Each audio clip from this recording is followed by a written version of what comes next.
கிறிஸ்துவுக்குள் அன்பான சகோதர சகோதரிகளே, கேள்வியும் பதிலும் 4ஆம் பாக நிகழ்ச்சி மீண்டும் உங்களை சந்திப்பதில் மிகுந்த மகிழ்ச்சி அடைகிறோம். கடந்த வாரத்தில் நாம் சிலை வழிபாடை குறித்து பார்த்தோம்.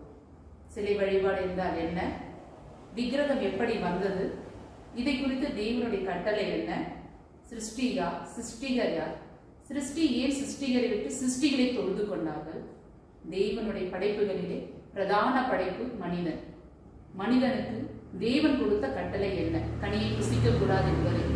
ஆனால் கனியை புசித்த பிறகும் ஆதாம் 930 ஆண்டுகள் எப்படி உயிர் வாழ்ந்தார், ஆதாம் ஏவாளும் எப்படி வஞ்சிக்கப்பட்டு போனார்கள். இது போன்ற சுவாரஸ்யமான ரகசியங்களின் மறைமுறைகளில் கடந்த வாரத்திலே நாம் கேட்டு அறிந்து கொண்டோம். இது போல சுவாரஸ்யமாய் போயிட்டு இருக்கும்போது கடந்த வாரத்துல தொடர முடியாம போயிடுச்சு. ஏன்னா நேரம் பத்தாதனால நம்மளால தொடர முடியல. அதை தொடர்ந்து இந்த வாரத்துல நாம கேட்டு தெரிந்து கொள்ளலாம். வாங்க. Praise the Lord pastor. Praise the Lord. First கடந்த வாரத்துல ஏதேன் தோட்டத்துல பிசாசு இருந்தான்னு சொல்லி பிசாசு எங்க இருந்து வந்தான், எப்படி வந்தான்? அதுதான் கேள்வி. போன வாரத்தில் எந்த இடத்துல நாம் நிறுத்தினோம் என்று சொன்னால், ஏதேன் தோட்டத்தை ஆண்டவர் உருவாக்குகின்ற அந்த நேரத்துக்கு முன்னே சாத்தான் அந்த இடத்துல இருந்தான் என்று சொல்லி நான் சொன்னேன்.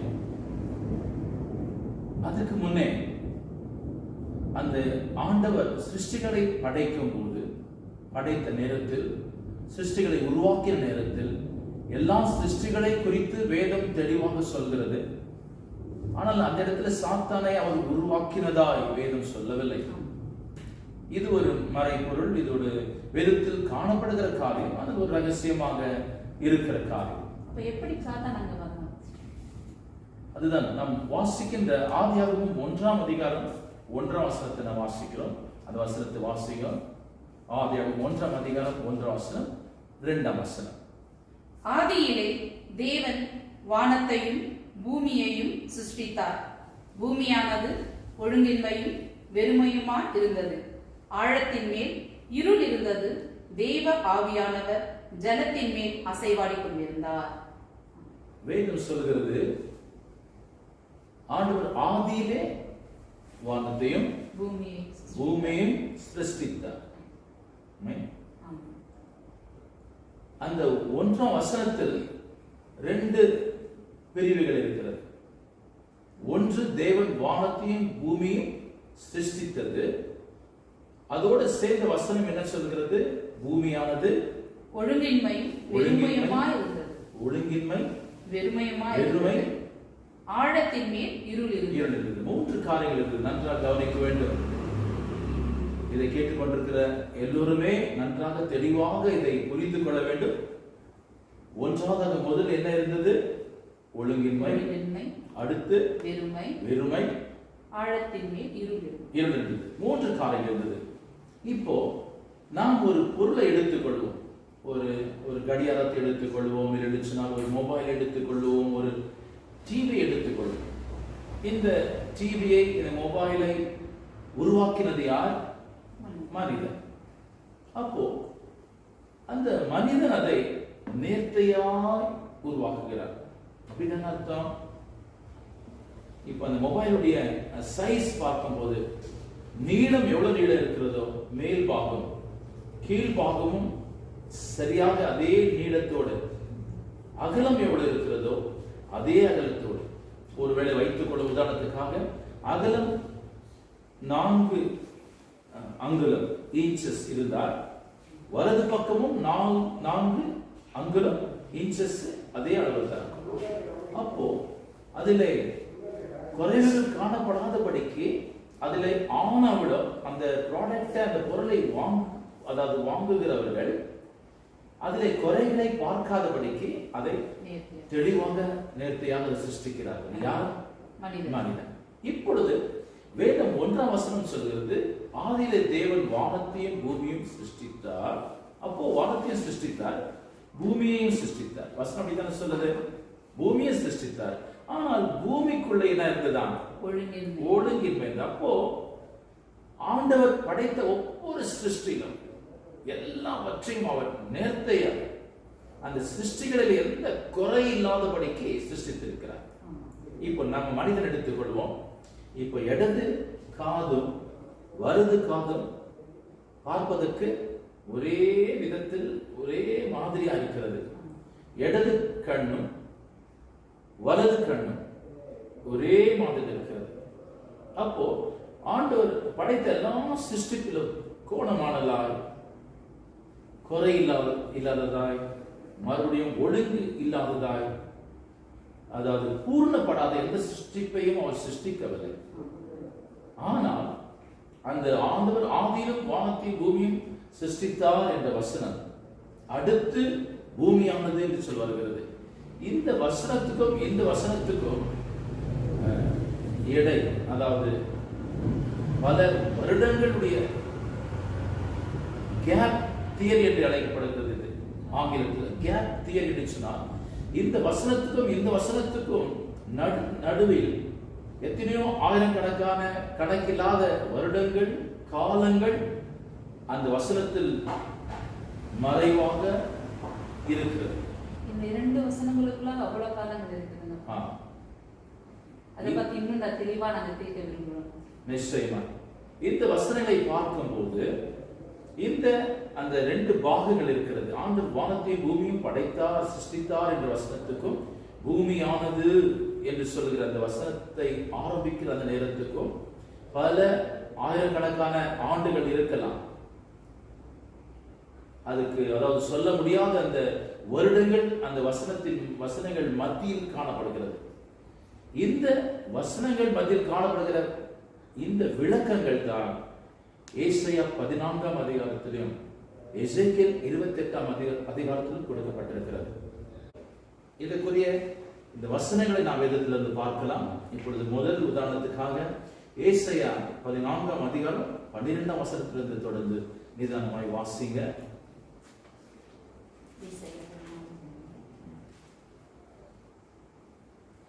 அதிகாலையின் மகனாகிய இடிவெள்ளியே, நீ வானத்திலிருந்து விழுந்தாயே.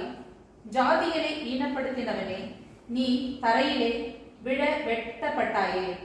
நான் வானத்துக்கு ஏறுவேன், தேவனுடைய நட்சத்திரங்களுக்கு மேலாக என் சிங்காசனத்தை உயர்த்துவேன். வடபுறங்களில் உள்ள ஆராதனை கூட்டத்தின் பர்வதத்திலே வீற்றிருப்பேன் என்றும், நான் மேகங்களுக்கு மேலாக உன்னதங்களில் ஏறுவேன், உன்னதமானவருக்கு ஒப்பாவேன் என்றும் நீ உன் இருதயத்தில் சொன்னாயே. ஆனாலும் நீ ஆகாதமான பாதாளத்திலே தள்ளுண்டு போனாயே. இது படிக்கும் போது ரொம்பவும் பயங்கரமா நமக்கு திகைக்கிற மாதிரி இருக்குது. இவ்வளவு பயங்கரமாக இருக்கிறது செய்தி. நிச்சயமா இதுதான் அதிகாலையின் விடுவெள்ளியே என்று சொல்கிறார், மார்னிங் ஸ்டார் என்று சொல்கிறார், விடுவெளி நட்சத்திரமே என்று சொல்கிறார். நட்சத்திரத்தை குறித்து என்ன சொல்கிறார்? மறுபடியும் வசனத்தை வாசிங்க. அதிகாலையின் மகனாகிய விடிவெள்ளியே, நீ வானத்திலிருந்து விழுந்தாயே. நீ வானத்திலிருந்து விழுந்தாய். எங்கிருந்து விழுந்தாய்? வானத்திலிருந்து விழுந்தாய். அடுத்து, ஜாதிகளை ஈனப்படுத்தினவனே, நீ தரையிலே விழ வெட்டப்பட்டாயே. அடுத்து அப்படி வாசிங்க. நான் வானத்துக்கு ஏறுவேன், தேவனுடைய நட்சத்திரங்களுக்கு மேலாக என் சிங்காசனத்தை உயர்த்துவேன்.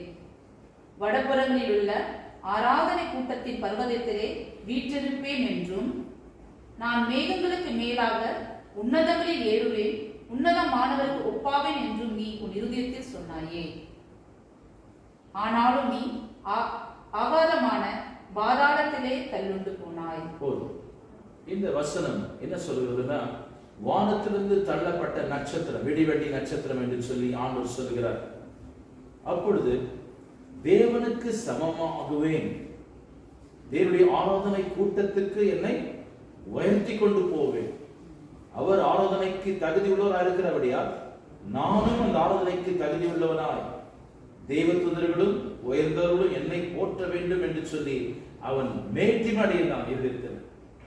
ஆனபடியால் தான் அவன் பரலோகத்திலிருந்து தள்ளப்பட்ட பிறகு அதை விளக்கமாய் நீங்கள் வீட்டுக்கு கடந்து போய் வசனமாய் அதை நிதானித்து தியானத்தோடு கர்த்தருடைய ஆவியானுடைய உதவினால் அதை வாசித்தீர்கள் என்று சொன்னால் இன்னும் தெளிவாக அது உங்களுக்கு புரியும்.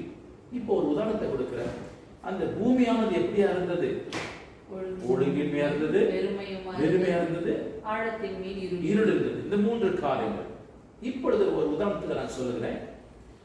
பிசாசு லூசிபர் என்று சொல்லி அவனுடைய பெயர் லூசிபர், அதாவது விடிவெளி நட்சத்திரமே என்று சொல்லி தமிழில் சொல்கிறது.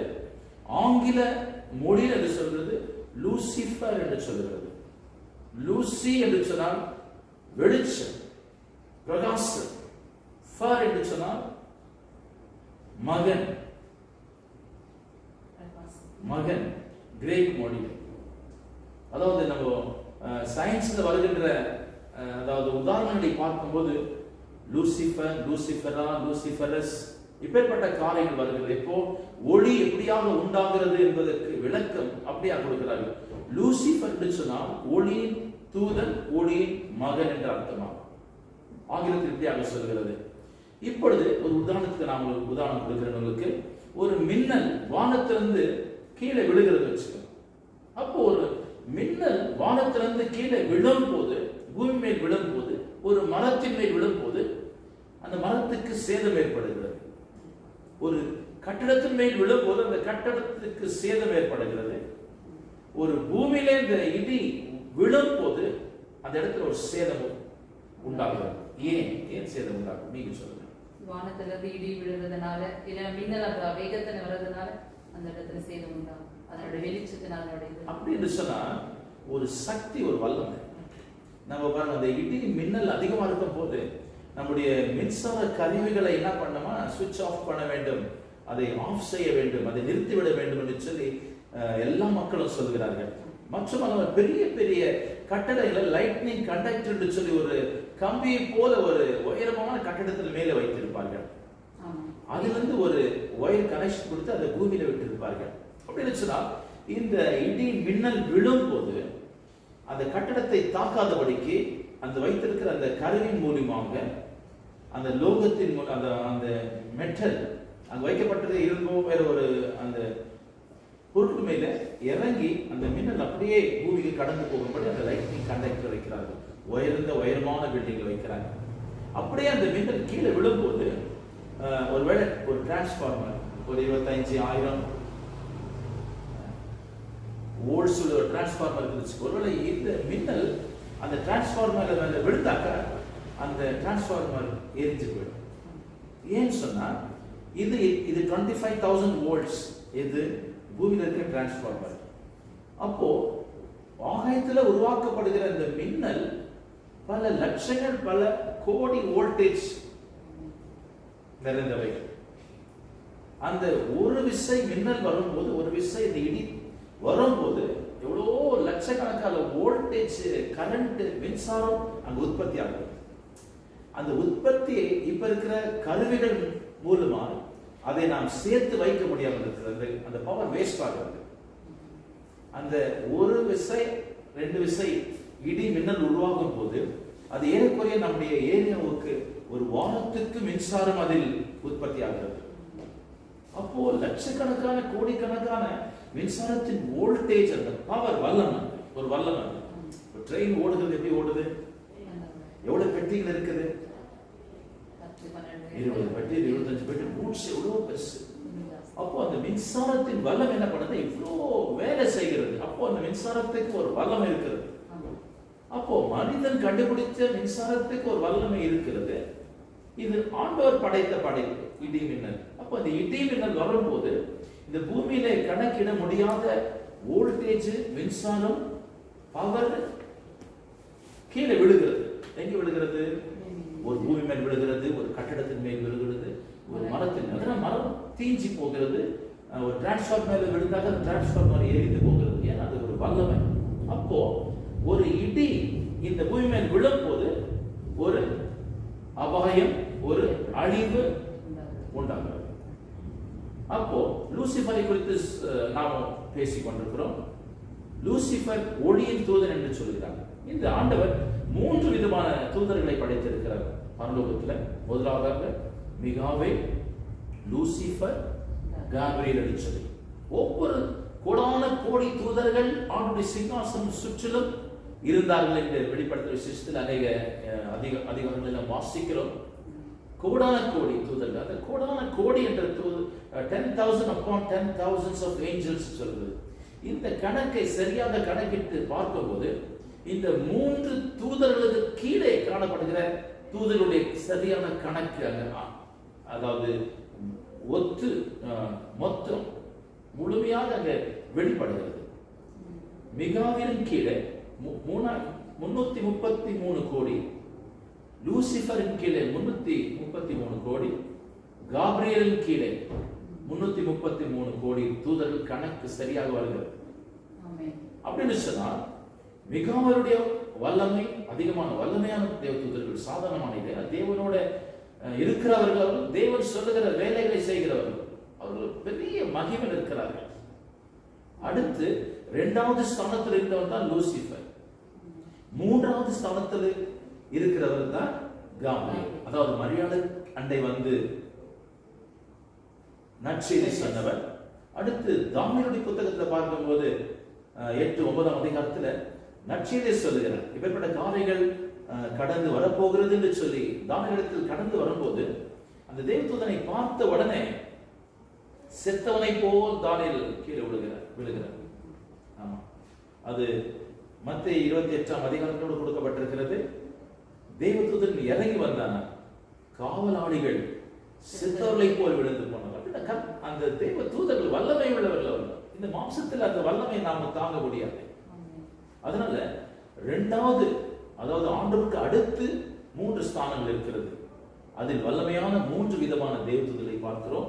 அதில் நடுவில் இருந்தவன் தான் இந்த லூசிஃபர். லூசிஃபர் பரலோகத்துல தேவனிடத்துல இருந்தவர். அவன் எப்படி தள்ளப்பட்டான்? அதுதான் இன்னொரு உதாரணத்தை கொடுக்க படுகிற எசேக்கியேல் 28ஆம் அதிகாரம் 12ஆம் வசனத்திலிருந்து அதை வாசித்து பார்ப்பீங்கன்னு சொன்னால் அதோடைய விளக்கம் நமக்கு அந்த இடத்திலும் சில மாறி பொருள்கள் கொடுக்கப்பட்டிருக்கிறது. கண்டிப்பாக எசேக்கியேல் 28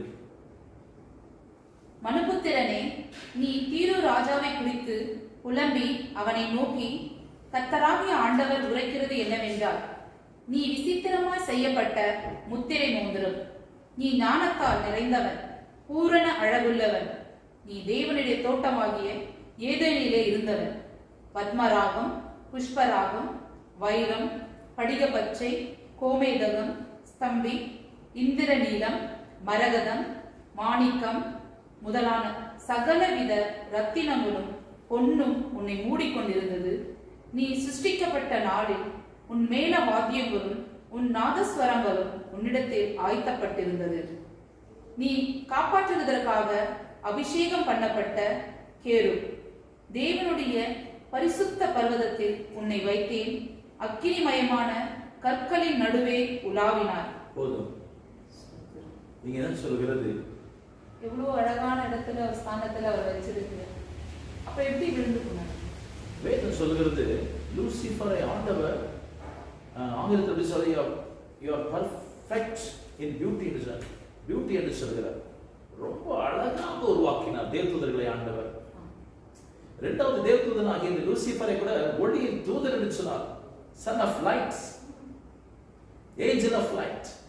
அவ்வளவு பிரகாசம் மகிமையிலே அவனை உருவாக்கி கோமேதகம், புஷ்பராகம் இப்படிப்பட்ட உயர்ந்த கற்களால் அவனை அழகுபடுத்தினார். அடுத்து என்ன மேல வாத்தியங்கள் என்று சொல்கிறது?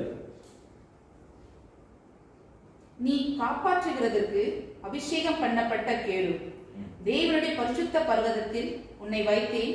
அக்கினிமயமான கற்களினால் புஷ்பராகம், கோமேதகம் அந்த கற்களை சொல்லுது. அதுக்கு கீழே வர வசனம், நீ சிருஷ்டிக்கப்பட்ட நாளில் உன் மேல வாத்தியங்களும் உன் நாதஸ்வரங்களும் உன்னிடத்தில் ஆயத்தப்பட்டிருந்தது.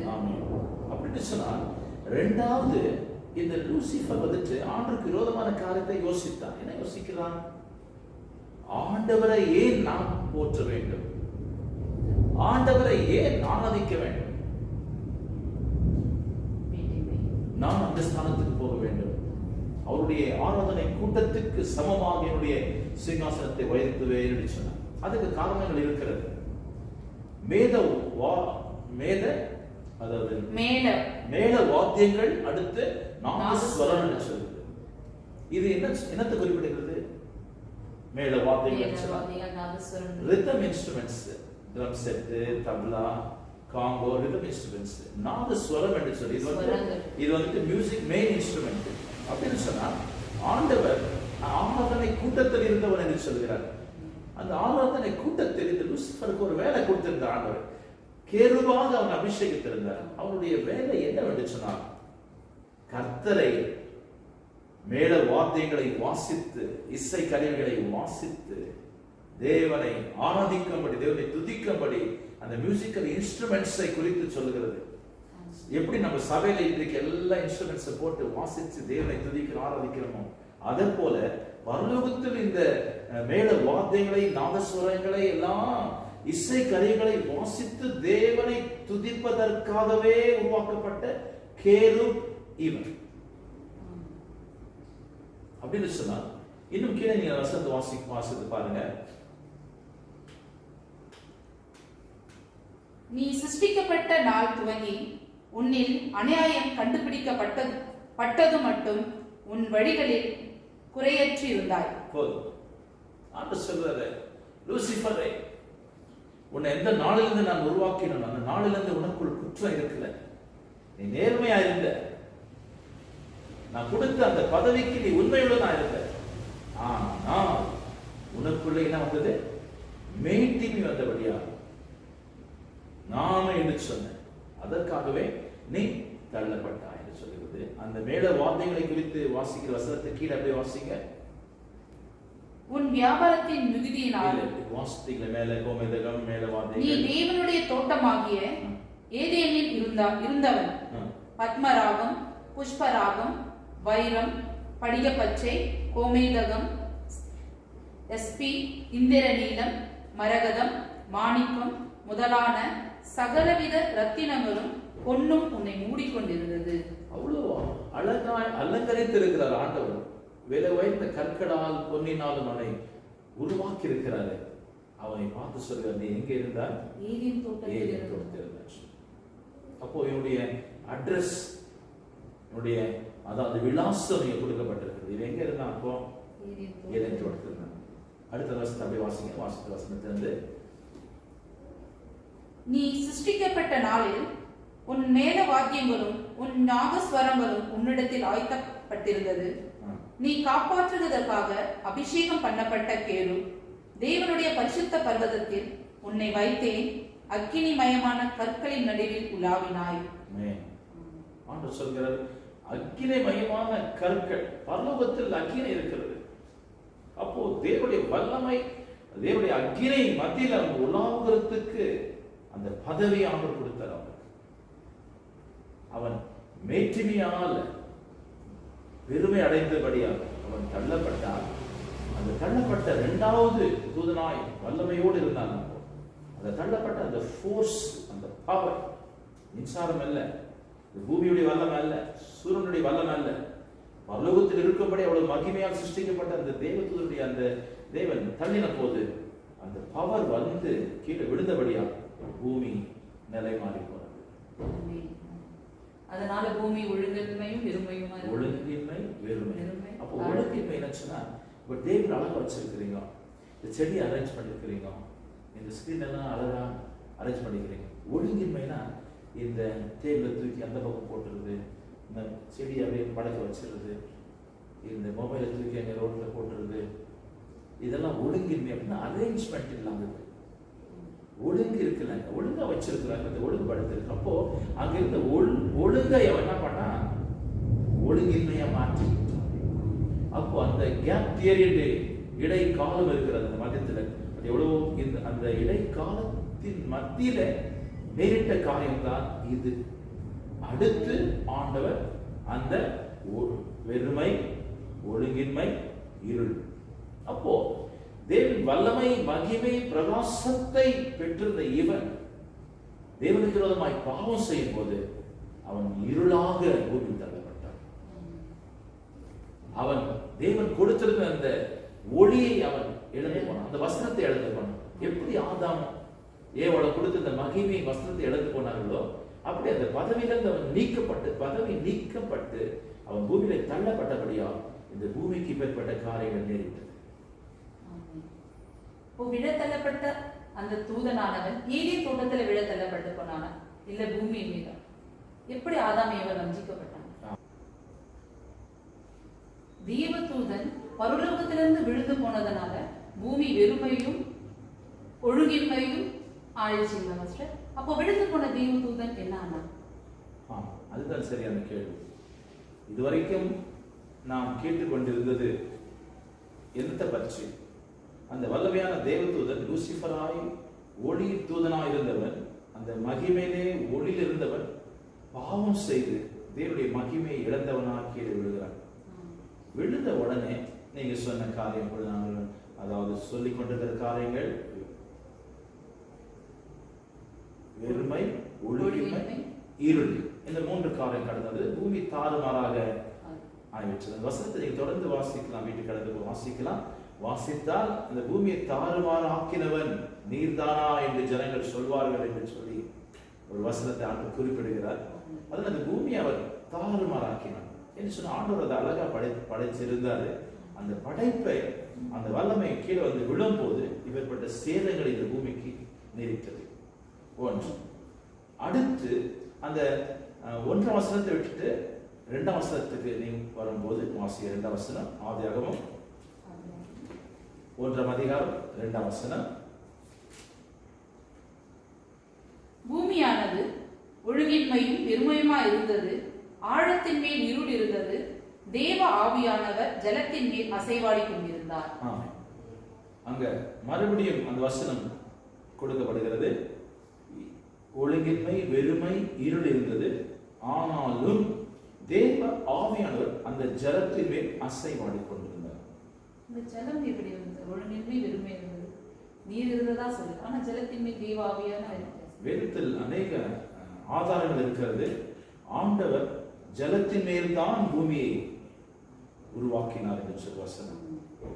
He founded the earth on the waters என்று சொல்கிறது.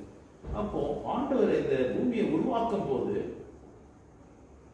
அதாவது இந்த தள்ளப்பட்ட தேவதூதன் தாறுமாறு ஆக்கின பிறகு அவர் உருவாக்கும் போது இந்த பூமியிலே தண்ணீர் இருந்தது. அதை ஒழுங்காக ஆண்டவர் அதை படைக்கிறது நாம் பார்க்கிறோம்.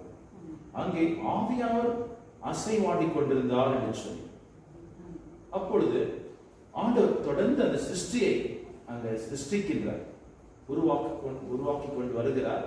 கடைசியிலே மனிதனை உருவாக்குகிறார். ஆனால் வெளிச்சத்தை முதல் நாளிலே உருவாக்கினார். 6வது நாளிலே யார் உருவாக்கினார்? மனிதனை உருவாக்கினார். மனிதன் நாங்கள் ஏற்கனவே நாம் அதாவது இந்த வேத கேள்வி பதிலும் நிகழ்ச்சியில் நாம் என்னத்தை குறித்து அதாவது பேசிக்கொண்டிருந்தோம் என்று பார்க்கும்போது, மனிதன் எல்லா சிருஷ்டிகளிலும் மேன்மையான விசேஷமான சிருஷ்டி. அப்போ அந்த விசேஷமான சிருஷ்டி என்று சொன்னால், முதலாவதாக மனுஷன் தேவனுடைய சாயல், தேவனுடைய சாயலா இருக்கிறார். வேதத்தில் அப்பொழுது அந்த வசனங்கள் கடந்து வரும்போது, ஆதாமையும் ஏவாளையும் சிருஷ்டிக்கும் போது ஆண்டவர் இதுக்கு முன்னே சிருஷ்டித்த எல்லா சிருஷ்டிகளையும், ஆதாமுக்கும் ஏவாளுக்கும் தேவையான அத்தனை சிருஷ்டிகளை ஆண்டவர் உருவாக்கி இவனுக்கு கொடுத்து விட்டு கடைசியாக மனிதனை உருவாக்கி கொண்டிருக்கிற சிருஷ்டித்தார். ஆனால் ஒரே ஒரு கட்டளை மாத்திரம் கொடுக்கிறார். ஆதாமுக்கு ஆண்டவர் சொல்லி என்ன சொன்னாரு? இந்த கனியை குசிக்கும் போது செத்தே சாவாயின்னு சொன்னார். அந்த எச்சரிப்பை கொடுத்தார் ஆண்டவர். இந்த சிருஷ்டிகளை அவர் சிருஷ்டிக்கும் போதெல்லாம் பிசாசை ஆண்டவர் சிருஷ்டித்தார் என்று சொன்ன வசனம் அந்த இடத்துல இல்லை. அந்த நன்மை தீமை கனியாக அவன் அந்த இடத்துல இருந்தார். எப்பொழுது இந்த உலகத்தை பூமியை தாறுமாறாக்கினான். அவன் இதே இடத்துல தங்கி இருந்தான். தங்கி இருக்கும் போது ஆண்டவர் இந்த பூமியிலே மனிதனை படைக்கிறார். மனிதனை படைத்த நோக்கம் என்னவென்று சொன்னார், இப்பொழுது பரலோகத்தில் தேவனை துதி ஸ்தோத்திரங்களோட இசை கருவிகளோட தேவனை ஆராதித்துக் கொண்டிருந்தவன் தன்னுடைய பதவியை தன்னுடைய ஸ்தானத்தை விற்றவன் விழுந்து போனான். இவனுக்கு முன்னே நாமும் தேவனை ஆராதிக்கும்படி ஆண்டவர் ஒரு தேவதூதனாக நம்மை படைக்கவில்லை. அவர் தம்முடைய சாயலிலே அவரை ஆராதிக்கின்ற ஒரு கூட்டமாய் இருக்கும்படி அந்த ஸ்தானத்திலே மனுஷனை ஆண்டவர் இந்த பூமியில் உருவாக்கினார். அந்த தேவதூதர் விழுந்து போன தேவதூதருக்கு பதிலாக தன்னுடைய சாயலிலே மனிதர்களை அவர் சிருஷ்டித்தார். அவனுக்கு முன்னே சிருஷ்டிக்க காரணம் என்னவென்று சொன்னார், அவன் தன் ஸ்தானத்தில் உண்மை இல்லாதவனாய் காணப்பட்டான். ஆண்டவர் ஸ்தானத்தை ஒரு தகுதி அவனுக்கு கொடுத்திருந்தார். மேட்டுமையான அந்த ஸ்தானத்தை அவர் இழந்து போய் கீழே விழுந்தார். அவனுடைய இழந்து போன ஸ்தானத்தில் அவனுக்கு எதிராகவே அவனுக்கு முன்னே இவன் தேவனை துதிக்கும்படி அந்த ஸ்தானத்தில் பூர்த்தி செய்யும்படி மனுஷனை பூமியிலே அவனுக்கு முன்னே உருவாக்கினார். அந்த நன்மை தீமை கனியை கர்த்தர் புசிக்க கூடாதுன்னு சொன்னார். ஏன் அதை புசிக்க கூடாது? அதுதான் நான் ஏற்கனவே சொன்ன வார்த்தையில் எனக்கு மறுபடியும் ஞாபகம் வருகிறது. இப்பொழுது ஆண்டவர் படைத்த படைப்புடைய ஞானம், அவருடைய ஆலோசனை, அவருடைய சிந்தையை பாருங்கள். இவன் எங்கே விழுந்து போனானோ அதே இடத்தில் மேலே பரலோகத்தில் அவர் எடுத்து போன ஸ்தானத்தில் மனிதனை அவர் படைக்கவில்லை. அவன் கீழே விழுந்து போன இடத்தில் அவனுக்கு எதிராக அவன் இழந்து போன ஸ்தானத்தில் மனிதனை உருவாக்கினார். ஏன் உருவாக்கினார் என்று சொன்னார், பிசாசு அவன் உண்மை இல்லாதவனாய் காணப்பட்டான். அவன் பாவம் செய்தான். வேதம் சொல்வது அவன் பாவம் செய்தபடியால் அவன் செய்த காரியங்களை அவன் அடிக்கடி அதை அவன் ஞாபகப்படுத்திக் கொள்ள வேண்டும் என்று சொல்லி, உன் ஸ்தானத்தில் இன்னொருத்தரை நான் வைத்திருக்கிறேன் என்ற ஒரு உறுதிக்காக கர்த்தர் தம்முடைய சாயலிலே மனுஷனை உருவாக்கி இந்த ஏதேன் தோட்டத்தில் வைத்தார். ஆனால் நன்மை தீமை அறியத்தக்க கனி நீ புசிக்க கூடாது என்று சொன்னார். என்று சொன்னார், ஏதேன் தோட்டத்தை ஆண்டவர் உருவாக்குறதுக்கு முன்னே அவன் அந்த பூமியிலே அவன் இருந்தான்.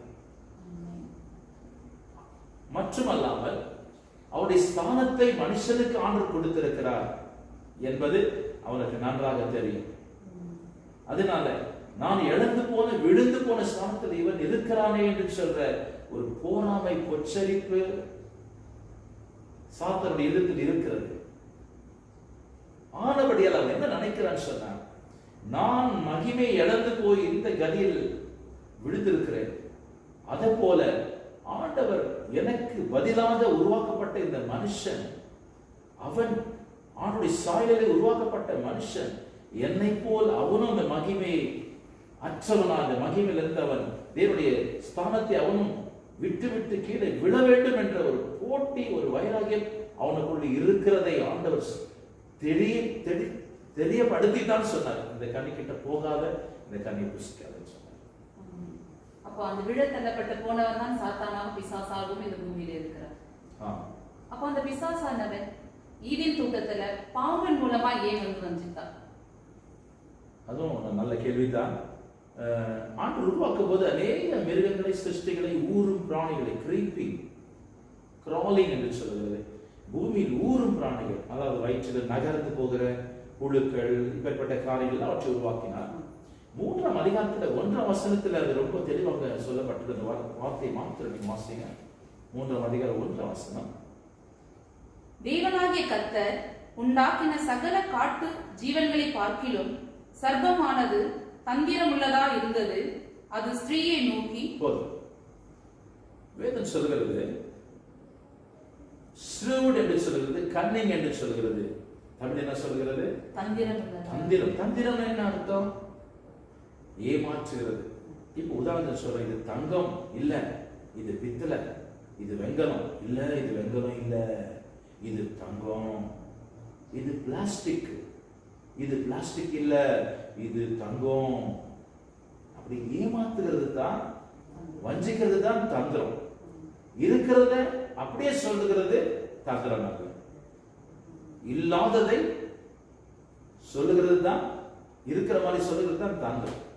அப்போ ஆண்டவர் இந்த பூமியில படைத்த எல்லா சிருஷ்டிகளிலும், எல்லா சிருஷ்டி இன்க்ளூடிங் மேன், மனுஷன் கூட எல்லா சிருஷ்டிகளிலும் சர்வம் என்ற ஒரு சிருஷ்டிப்புக்கு விசேஷ ஞானம் இருக்கிறார். ஆனபடி இருக்கார். பிசாசு மனுஷனை வஞ்சிக்க வேண்டும் என்று திட்டமிட்டார். வருகிற மனுஷனை எப்படி நான் அவனை தேவனுடைய பதவியிலிருந்து, வல்லமிலிருந்து, தேவனுடைய பிரசனத்திலிருந்து அவனை நான் கீழே இழுத்து தள்ளுவேன்னு சொல்லி ஒரு எண்ணம் இருந்துச்சு அவனுக்கு.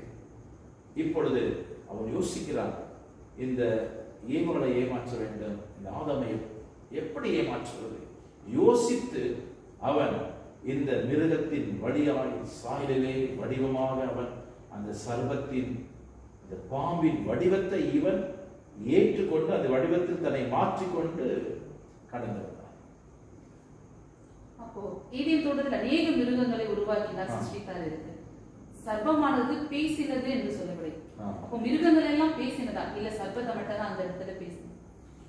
சர்ப்பம் என்று சொன்னால் சர்வத்தின், சர்வம் என்று சொன்னால் ஏதேன் தோட்டத்தில் சர்ப்பங்கள் இருந்தது. சர்ப்பங்களை நாங்கள் உருவாக்கும் போது ஊரும் பிராணிகள் என்று சொல்லுது. ஊரும் பிராணிகள், பூமியில எல்லாம் படைப்பின் எல்லாம் படைப்புகள் இருந்தது. ஒரு படைப்பை எடுத்தவன் உபயோகித்தான் என்று வேதம் சொல்லவில்லை. ஒரு படைப்பை எடுத்தவன் உபயோகித்தான் என்று சொல்லவில்லை வேதம். ஒரு ஒரு சர்வமாய் தன்னை மாற்றிக்கொண்டு சர்வத்தை போல் அவன் தந்திரமுள்ளவனா வேஷம் தரித்து கொண்டு ஏவாள் எடுத்து வந்தான். அப்போ மிருகங்கள் எல்லாம் பேசினது, அது சாத்தானுடைய சூழ்ச்சி. சாத்தானுடைய சூழ்ச்சி தான். அப்போ விழுந்து போன அந்த சாத்தான் தான் பிசாசாய் மாறி விக்கிரகங்களை இந்த பூமியில உண்டாக்கினானா? முதலாவதாக ஆண்டவர் பரலோகத்தில் லூசிபரை உருவாக்கினார். அவன் மேட்டிமை அடைந்து பாவம் செய்து பூமியில் விழுந்து போனான். அப்படின்னு சொன்னால் பூமியிலே முதல் பாவம் வந்தது என்று சொல்ல முடியாது. பூமியிலே பாவம் பிறக்கவில்லை. பாவம் எங்கிருந்து வந்தது? பரலோகத்தில். பரிசுத்தமான இடம், பாவம் இல்லாத இடம் அது. அந்த இடத்துல அந்த பாவம் வந்த உடனே அந்த பாவம் அந்த இடத்துல இல்லாதபடி கிளியர், அந்த இடத்துல இருந்து தள்ளப்பட்டது, சுத்திகரிக்கப்பட்டது. பரலோகம் பரிசுத்தமான தேவன் வாசம் பண்ணுகிற, மகா பரிசுத்த வாசம் பண்ணுகிற அந்த சுத்திகரிப்புக்காக இந்த பாவமான காரியங்கள் தள்ளப்பட்டது. இந்த பாவம் ஆதாம் ஏவாளை உருவாக்குறதுக்கு முன்னே, தோட்டத்தை ஆண்டவர் சிருஷ்டிப்பதற்கு முன்னே காத்து கொண்டிருந்தது. அங்கிருந்து விழுந்த பாவம் இங்கே கனியாக வெளிப்பட்டது. இவர்கள் கனியை புசித்த பிறகு பாவம் இவர்களுக்குள்ளே கடந்து வந்தது. அந்த ஏவாள் கிட்ட அந்த சர்வமானது பிசாசு சாத்தான் பேசும் போது கூட அவருடைய பழைய பதவி எப்படி அடங்கி போனான்? மேட்டின் அடங்கு. அப்படின்னு சொன்ன அர்த்தம், நான் 2வது தூதனா இருக்கிறேன், எனக்கு மேல் இருக்கிற பெரிய தூதன் அல்ல, அதுக்கு மேல் இருக்கிற ஆண்டவருக்கு நேராக என்னுடைய சிங்காசனத்தை உயர்த்துவேன் அப்படின்னு சொன்னா இன்னொரு பெரிய ஒரு பதவி அவன் என்ன பண்ணா எதிர்பார்த்தான். அதே கேள்வியை தான் ஏவாள் இடத்துல சொல்லுகிறேன். அவர் என்ன சொல்றான்? இந்த கனியை நீங்கள் புசிக்கும் போது இப்படி இருக்க மாட்டீங்க, தேவர்களை போல் நீங்க மாறி, அது தேவனுக்கு சமனாய் தேவனா மாறிடுவீங்க என்று சொல்றான். இவன் தேவனாய் மாறும்படி இதயத்தில் மேட்டுமை அடைந்து பாவம் செய்தார். அதே பாவத்தை தான் இவர்களுக்கு கொண்டு வருகிறார். நீங்களும் இருக்கிற ஸ்தானம் சரியில்லை, ஆனால் இவன் ஏமாற்றினான், அந்தரமாய் பேசினான். இவர்கள் இருக்கிற ஸ்தானத்திலிருந்து இவர்கள் விழுந்து போகிறதை அவன் சொன்னான். இல்லை, இதோட ஒரு பெரிய பதவி இருக்கிறது, இந்த கனியை நீங்கள் புசிக்கும் போது விழுந்து போக மாட்டீர்கள், இதை விட உத்தமமான தேவனை போல நீங்கள் மாறி விடுவீர்கள், உங்கள் கண்கள் திறக்கப்படும் என்று சொல்லி தந்திரமாய் பாவத்தின் காரியங்களை அவர்களுக்கு தெரியப்படுத்தினார். இது தந்திரமாக அவங்களை பாவத்தில் விழத்தள்ளி ஈடின் தோட்டத்தை விட்டு அவங்களை விரட்டும்படிக்கான பிசாசனுடைய தந்திரமா இருந்தது.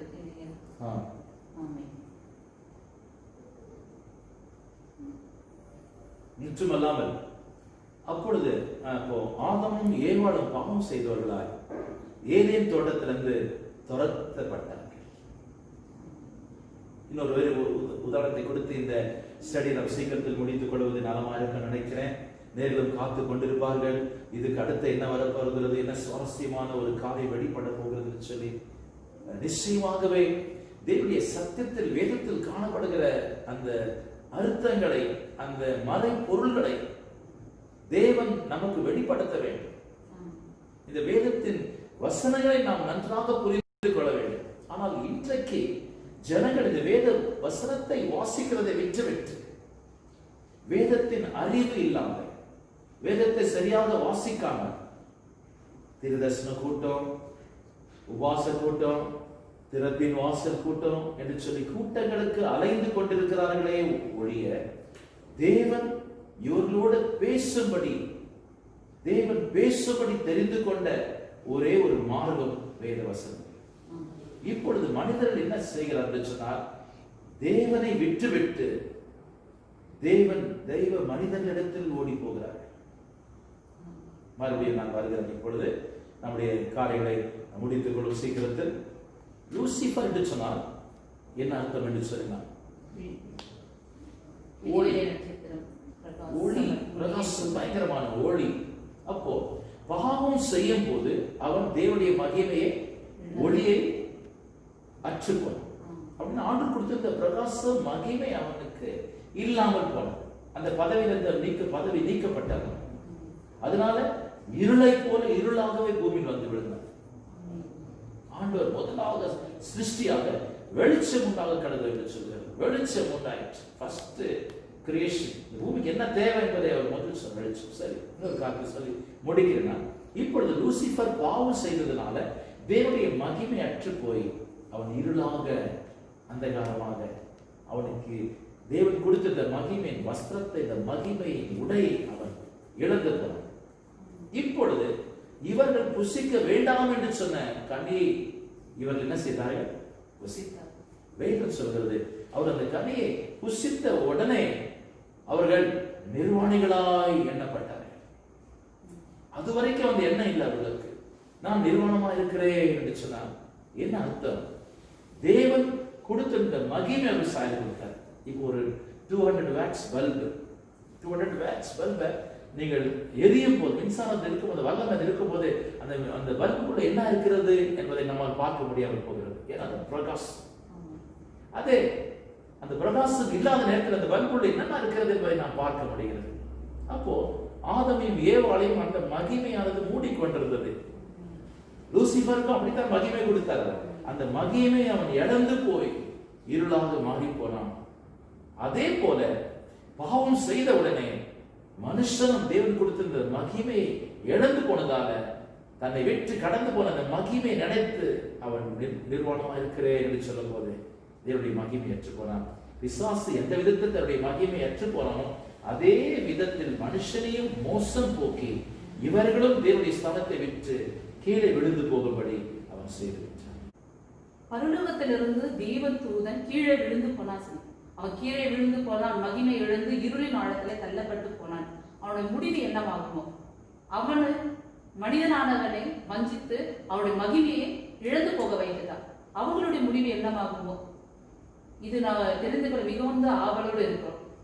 இப்ப அதனுடைய எல்லா பதிலும் கேட்கறதுக்கு நேரம் போதாததுனால அடுத்த வாரத்திலையும் இதை குறித்து நாம் இன்னும் அதிகமா பேசுவோம். அதனுடைய ரகசியத்தையும் அதனுடைய மறைபொருளையும் இன்னும் நம்ம அறிந்து கொள்வோம். நேயர்களாகிய நீங்க கூட அவளோடு காத்திருப்பீங்க நான் நம்புறேன். இதுவரையில கேட்டது உங்களுக்கு பிரயோஜனமா இருக்கும். காத்திருங்க, தொடர்ந்து பேசலாம். கர்த்தர் நாமத்துக்கு ஸ்தோத்திரம். ஆமென்.